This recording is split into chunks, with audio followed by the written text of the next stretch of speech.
มาขโมยเรื่องการ เดี๋ยวสามีหาสารสนติที่ไว้สองแสดงที่ มาถึงว่า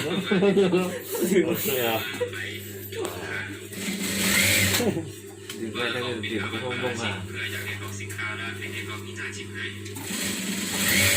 ต่อแล้วก็บอกว่าเขาบอกเป็นปาชิงหรือว่าเป็นกันครับว่าเขาบอกเป็นเขาใจ